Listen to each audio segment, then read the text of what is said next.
اس نے کہا کہ میں 1992 میں ویمبلے گیا۔ امیتابھ بچن کا خیمہ درمیان میں تھا، لوگ اس کے ہاتھ چوم رہے تھے۔ اس نے کہا کہ پاکستان کا ہر شہری زندگی میں کبھی نہ کبھی ڈاکٹر، پولیس اور تبلیغی جماعت کے قابو میں ضرور آتا ہے۔ میں نے دین کا مطالعہ شروع کر دیا۔ میں شغل میں چلے لگانے لگا، اور مجھے جب ہوش آئی تو میں اس وقت تک اچھا خاصا مولوی بن چکا تھا۔ میرا گانا میرا شناختی کارڈ تھا۔ میں اس شناختی کارڈ کے بغیر کچھ بھی نہیں تھا۔ چنانچہ میں گانے کے بغیر معاشی، سماجی اور ذہنی طور پر زندہ نہیں رہ سکتا۔ لیکن پھر میں نے ایک سودا کیا، اور اللہ تعالیٰ نے اس کی قربانی کو 70 سے ضرب دے کر اس کے تمام اثاثے اسے لٹا دیے۔ جب اس سے پوچھا گیا کہ مولوی صاحب آپ نے گانا کیوں چھوڑ دیا تھا، اس نے کہکا لگایا اور دیر تک ہنستا رہا۔ اس نے اینک اتاری، ٹشو سے آنکھیں صاف کی اور ہنستے ہنستے جواب دیا، یار تم نے مجھے جس انداز سے مولوی صاحب کہا میں وہ انجوائے کر رہا ہوں، تم مجھے یہ انجوائے کرنے دو۔ وہ اس کے بعد دوبارہ ہنس پڑا۔ وہ ہنستے ہنستے خاموش ہوا اور پھر بولا، یار گانے نے مجھے عزت دی، شہرت دی، پیسہ دیا، اگر کچھ نہیں دیا تو وہ سکون تھا۔ سکون مجھے مولوی صاحب بن کر ملا۔ یہ جب مجھے مل گیا تو مجھے پتا چلا کہ سکون دنیا کی سب سے بڑی نعمت ہوتا ہے۔ عزت اور شہرت، پیسہ، تینوں مل کر بھی اس کا وہ مقابلہ نہیں کر سکتے۔ اس کے بعد وہ دوبارہ ہنسا اور بولا کہ میں ویمبلے میں شو کرنا چاہتا تھا۔ میری خواہش تھی کہ میرا خیمہ درمیان میں ہو اور دوسرے موسیقاروں اور گلوکاروں اور اداکاروں کے خیمے دائیں بائیں ہوں۔ اس نے کہا کہ میں 1992 میں ویمبلے گیا۔ امیتابھ بچن کا خیمہ درمیان میں تھا، لوگ اس کے ہاتھ چوم رہے تھے۔ وہ اس کے ساتھ تصویریں بنانے کے لیے ایک دوسرے کو روند رہے تھے۔ میں نے یہ عزت دیکھی تو میرے دل میں خیال آیا، کیا میں بھی کبھی اس مقام تک پہنچ سکتا ہوں؟ کیا مجھے بھی یہ عزت مل سکتی ہے؟ شاید قبولیت کی گھڑی تھی، اللہ نے میری دعا سن لی اور وہ وقت آ گیا جب میرا خیمہ ٹھیک اسی جگہ تھا جہاں کبھی امیتابھ بچن نے راتیں گزاری تھی۔ نوجوان لڑکیاں اور لڑکے اس دن میرے ساتھ تصویریں بنوانے کے لیے ایک دوسرے پر گر رہے تھے۔ مجھے بہت خوشی ہوئی۔ میں کئی دن اس سرشاری میں رہا، لیکن پھر وہ خاموش ہو گیا۔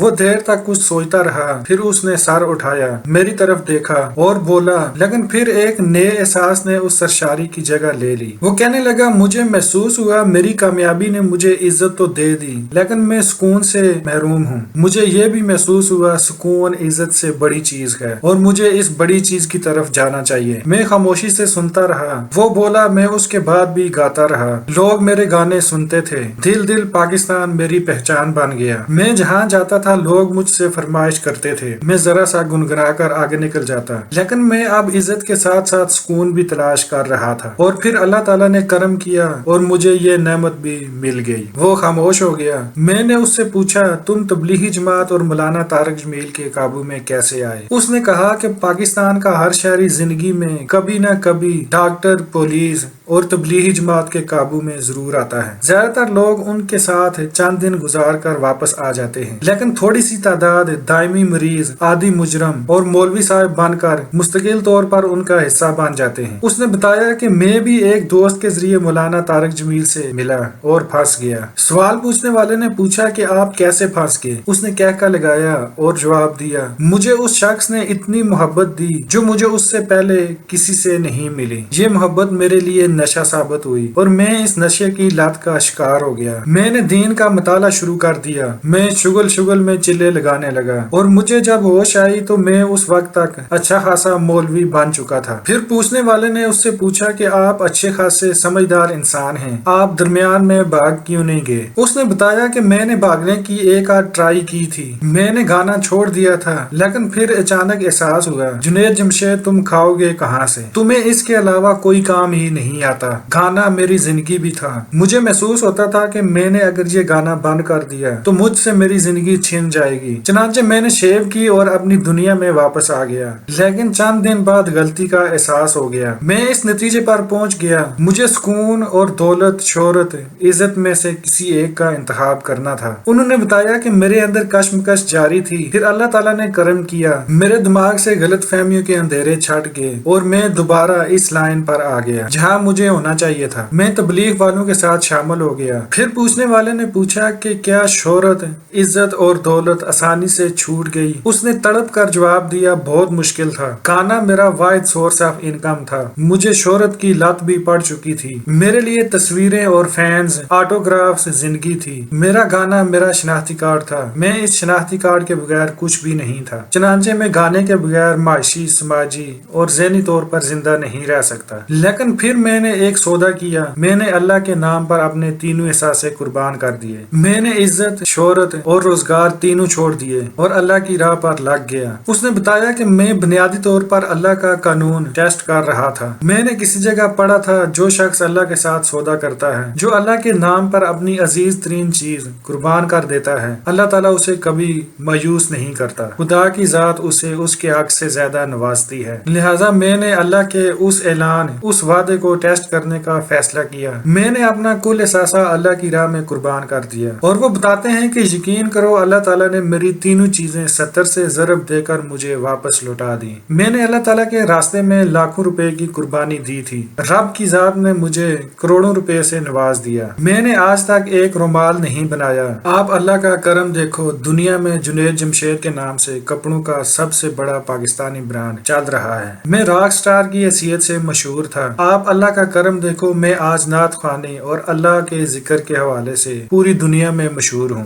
لوگ مجھے دل پاکستان کی وجہ سے عزت دیتے تھے، لیکن آج لوگ الہی تیری چوکھٹ پر سوالی بن کے آیا ہوں کے حوالے سے میرے ہاتھ چومتے ہیں۔ میں کبھی جینز پہن کر اسٹیج پر ناچتا تھا اور عزت دار لوگ اپنی بیٹیوں کو میرے سائے سے بچا کر رکھتے تھے، لیکن میں آج سر پر امامہ اور ٹوپی رکھ کر ممبر رسول پر بیٹھتا ہوں اور لوگ مجھ سے اپنے بچوں کے لیے دعا کرواتے ہیں۔ اس نے کہا کہ آپ دل پر ہاتھ رکھ کر جواب دیں، کیا یہ اس سے 70 گنا زیادہ نہیں جس کی میں نے قربانی دی تھی؟ انہوں نے بتایا کہ میں اس وقت آج کے مقابلے میں زیادہ گمراہ، سنگ دل اور زیادہ بددیانت تھا۔ چنانچہ پوچھنے والے نے بتایا کہ میں نے اس کا مذاق اڑانا شروع کر دیا اور اس سے کہا کہ آپ اگر ان مولویوں کے ہاتھ سے بچ گئے جو اس وقت آپ کی گردن کی تلاش میں مارے پھر رہے ہیں، جو آپ کو گستاخ اور حضرت عائشہ کا گناہگار سمجھ رہے ہیں، تو میں آپ کو آپ کے سوال کا جواب ضرور دوں گا۔ وہ بھی ہنس پڑا، لیکن میں نے جب 7 دسمبر کو جنید جمشید کے ایئر کریش کی خبر سنی اور اس کے بعد جس طرح پورے ملک کو اس کے سوگ میں ڈوبتے دیکھا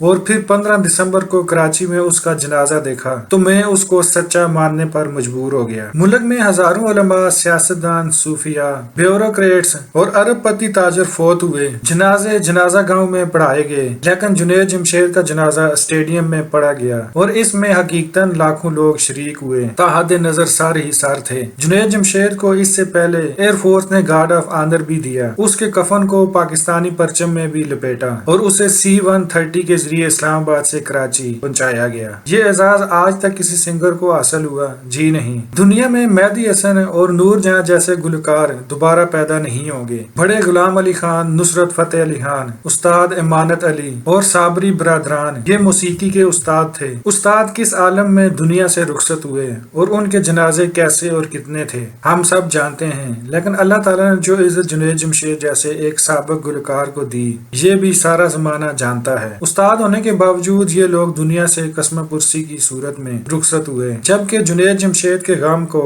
ہر شخص نے محسوس کیا۔ یہ ثابت کرتا ہے کہ وہ ٹھیک کہہ رہا تھا، اس نے اللہ تعالیٰ سے سودا کیا تھا اور اللہ تعالیٰ نے اس کی قربانی کو 70 سے ضرب دے کر اس کے تمام اثاثے اسے لٹا دیے۔ دوستو، جنید جمشید نے ہم جیسے لوگوں کی آنکھیں کھول دیں۔ اس نے ثابت کر دیا کہ اللہ کے ساتھ سودا کرنے والے کبھی خسارے میں نہیں رہتے۔ عزت قربان کرو گے تو اللہ تعالیٰ عزت کو 70 گنا کر کے لوٹائے گا، اور شہرت اور دولت کی قربانی دو گے تو اللہ تعالیٰ انہیں بھی 70 سے ضرب دے کر لوٹائے گا۔